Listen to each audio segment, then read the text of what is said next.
Tenis efsanesi mi, ismini verdiği markanın kurucusu mu?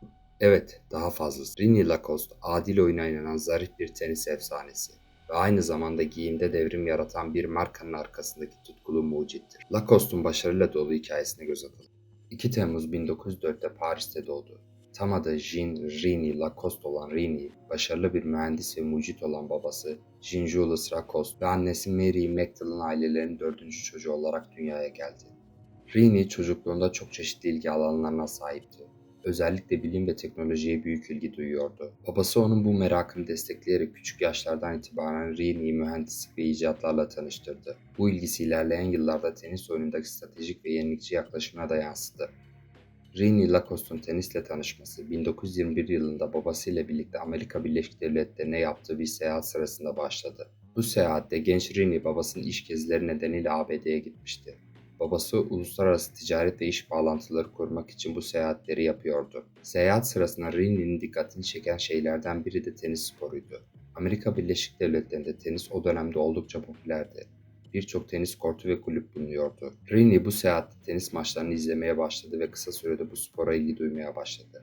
Tenisin stratejik ve fiziksel yönleri onun ilgisini çekmişti. Rini seyahat sırasında ilk tenis raketini aldı ve kortta oynamaya başladı. İlk başlarda oyunu öğrenmek ve tekniklerini geliştirmek için çok çalıştı. Rini'nin bu spordaki yeteneği kısa sürede kendini göstermeye başladı. Babası oğlunun tenis kariyerine sıcak bakmıyordu. Kendisi gibi başarılı bir mühendis ve mucit olarak ilerlemesini istiyordu. Ama Rini'nin tenis tutkusu ve sevgisi babasının istediği gibi biri olmasına izin vermedi. Rini'nin bu konudaki özverisi ve spordaki yeteneğini görünce babası da desteklemeye başladı. Lacoste, Amerika'da bir turnuvaya katıldığı sırada bir mağazada timsah derisi bir bavulu gördü ve bu bavulu çok beğendi. Kaptanı ile yaptığı konuşmada turnuvayı kazanırsam bu çantayı kendisine alıp alamayacağını sordu.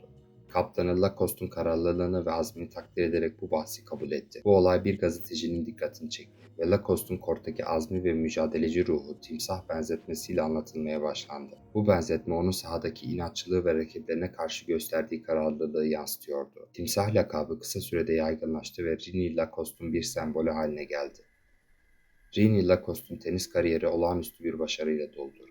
Fransız tenisçi 3 kez Fransa Açık 1925, 1927, 1929, 2 kez Wimbledon 1925, 1928 ve 2 kez de Amerika'da Açık 1926, 1927 şampiyonu olarak Grand Slam turnuvalarına adını altın harflerle yazdırdı. Lacoste ayrıca Fransa Davis Kupası'nın takımının önemli bir üyesi olarak 1927 ve 1928 yıllarında Davis Kupası'nı kazandı ve Fransa'nın uluslararası tenis sahasındaki yerini sağlamlaştırdı. Monte Carlo Şampiyonası'nda 1923, 1924, 1925, 1928 ve İtalya Şampiyonası'nda 1928 şampiyonlukları kazanan Lacoste tenis kariyerinde sayısız başarı elde etti.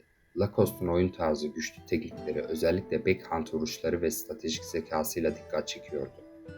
O dönemlerde tenis oyuncuları geleneksel uzun kollu, düğmeli gömlekler ve flanet pantolonlar giyiyorlardı. Bu kıyafetler tenis gibi yoğun fiziksel aktiviteler gerektiren spor için uygun değildi. Lacoste daha rahat ve işlevsel bir kıyafet arayışı, Lacoste'u kısa kollu, yumuşak ve nefes alabilen pamuklu kumaştan yapılmış bir tişört tasarlamaya yönlendirdi. Lacoste bu yeni tasarımını ilk kez 1924'te tenis turnuvasında giydi ve bu tişört tenis kortlarında büyük ilgi gördü. Lacoste bu tişörtün üzerine küçük bir timsah logosu işledi. Bu logo onun timsah lakabının bir yansımasıydı ve aynı zamanda markanın ilk sembolü oldu. Timsah logosu kalite, dayanıklılık ve performansı simgeliyordu. Bu küçük detay tişörtü sıradan bir giysiden bir moda ikonuna dönüştürdü. Rini Lacoste'un tenis kariyeri boyunca yaşadığı sağlık sorunları onun spor hayatını zorlaştırdı. 1929 yılında 25 yaşındayken bronşit ve solunum problemleri nedeniyle aktif tenis kariyerine ara vermek zorunda kaldı. Sağlık durumu kortlarda uzun süreli bir kariyer sürdürmesini engelledi. Bu durum onu yeni araçlara yönlendirdi. 1933 yılında Rini Lacoste ve Fransız örme giysi üreticisi Andre Gellier Lacoste markasını kurdu.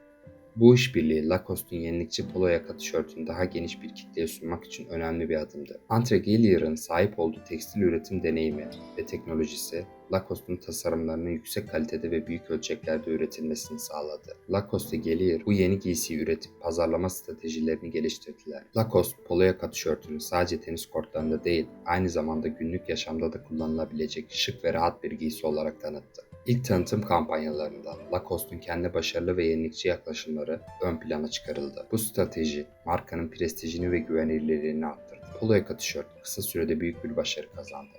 Hem sporcular hem de günlük giyim için uygun olan bu giysi rahatlık ve şıklığı bir arada getiriyor. Lacoste markası polo yaka tişörtleriyle birlikte dünya genelinde tanınan ve sevilen bir marka haline geldi. 1950'lerde Lacoste, Amerika Birleşik Devletleri ve Avrupa pazarlarına girerek uluslararası genişlemeye başladı ve polo yaka tişörtler, tenisçiler ve sporcular arasında popüler hale geldi. René Lacoste'un spor dünyasındaki itibarı markanın bilinirliğini arttırdı. 1960'larda Lacoste, tenis dışında golf ve yelkencilik gibi diğer spor dallarına da odaklanarak ürün yelpazesini genişletti ve daha geniş bir müşteri kitlesine hitap etti. 1970'lerde Lacoste, parfümler, ayakkabılar ve aksesuarlar gibi çeşitli kategorilere girerek ürün çeşitliliğini genişletti ve yaşam tarzı markası olarak konumlandı. 1980'lerde ise küresel pazarda daha agresif bir genişleme stratejisi izleyerek Amerika, Asya ve Orta Doğu gibi yeni pazarlara giriş yaptı. Özellikle Asya pazarında büyük bir büyüme potansiyeli gördü.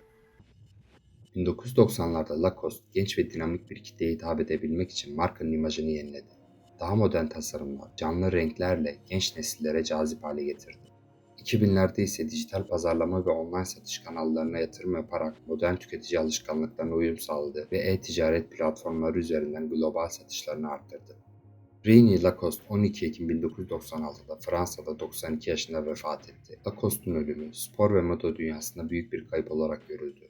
O sadece tenis kortlarında değil, iş dünyasında da önemli başarılara imza atmış bir figürdü. René Lacoste'un ölümünden sonra Lacoste markasının yönetimi ağırlıklı olarak ailesi tarafından devralındı. Özellikle Lacoste'un oğlu Bernard Lacoste markanın yönetiminde önemli bir rol üstlendi. Bernard Lacoste 1963 yılında şirketin başına geçmişti ve René Lacoste'un ölümünden sonra da şirketin yönetiminde kalmaya devam etti. Bernard, markanın uluslararası genişlemesi ve büyümesinde büyük katkılarda bulundu. Onun liderliği altında Lacoste markası dünya çapında tanınan bir moda devi haline geldi. Bernard Lacoste, sağlık sorunları nedeniyle 2005 yılında yönetimini devretti. Yönetim sorumluluğu yeğeni Philippe Lacoste devraldı. Philippe, markanın stratejik büyüme planlarını ve uluslararası genişlemesini sürdürdü.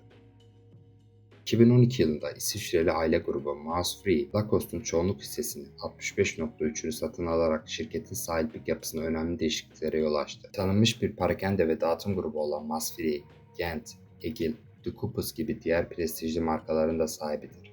Bugün Lacoste markası küresel operasyonlarını yöneten Mass Free International'ın bir yan kuruluşudur. Lacoste ailesi hala şirkette azınlık hissesine sahip ve bu da René Lacoste'un mirasını ve vizyonunu korumasını sağlıyor. Şirketin şu anki CEO'su markanın modernleştirilmesine ve pazardaki varlığının genişletilmesine etkili olan Thierry Gilbert'tir. Lacoste, stratejik pazarlama, ürün çeşitlendirilmesi ve küresel genişleme yolunda güçlü mali performansını sürdürdü. Marka, 1200'den fazla seçkin butik ve binlerce parakende ortağıyla 120'den fazla ülkede önemli bir varlığa sahiptir. Lacoste'un yıllık gelirinin yaklaşık 2 milyar avro olduğu tahmin ediliyor ve bu da onun önde gelen küresel moda markasının konumunu yansıtıyor.